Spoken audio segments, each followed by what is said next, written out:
Hello বন্ধুরা, সবাই কেমন আছো? আশা করি সবাই খুব ভালো আছো, আর আমিও খুব ভালো আছি।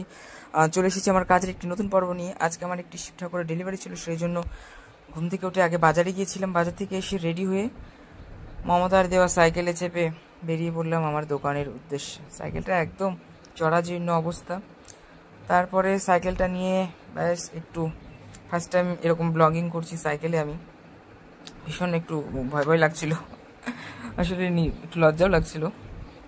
তারপরে লজ্জা কিন্না ভয় তিন থাকতে নাই, কথাটা মনে পড়ে গেল। চলে আসলাম চৌরঙ্গীর মোড়ে। ওই সামনের যে রাস্তাটা দেখলে বাঁ দিকের ওটা ন্যাশনাল, আর ডান দিকেরটা হচ্ছে আমার স্কুল যাওয়ার পথেই আমার দোকানটা। স্কুল যাওয়ার পথে কিন্তু স্কুল পার করে নদীও আছে, মহানন্দা নদী। আর এরকম বাজার পেরিয়ে তারপরে আমার দোকান। বাজার পেরিয়ে মাছের আড়ত, যেটা বেশ বিখ্যাত আমাদের এখানকার এই মাছের আড়তটা। দেখো নানান রকমের শাকসবজি। এই যে এইটা হচ্ছে আড়ত, দু সারে কিন্তু প্রচুর আড়ত এখানে। ভোরের দিকে ভীষণ জমজমাট হয়। অবশ্য আমিও কোনোদিন যাইনি দেখতে। আর এই বাড়িটা দেখছো, এই বাড়িতে আমার একটি ছাত্রকে আমি টিউশন পড়াতাম, এখন পড়াই না।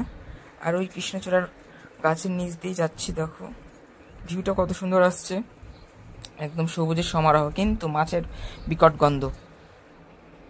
তারপরে চলে আসলাম আমার প্রায় দোকানের কাছাকাছি। দেখো এই দোকানটা পার করেই আমার দোকান। ওই যে দেখা যাচ্ছে দোকানটা, নবভবনা মৃৎশিল্পালয়।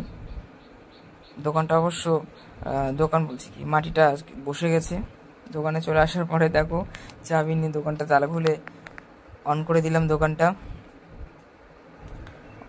তারপর একটু ঝাড় দিয়ে ধূপকাঠি জেলে, একটা টানেই যে ধূপকাঠি জেলে গেল, এটাই হচ্ছে অনেক কথা, কারণ প্রচুর হাওয়া হচ্ছিল সেই সময়টা। আর অন্য সময় একবারে আমার কাছে ধরেও না। আজ আবার কি হলো কে জানে, একবারে ধূপকাঠি ধরে গেল। ধরানোর পরে তারপরে একটু ঠাকুর দেবতাকে প্রণাম করে নিলাম।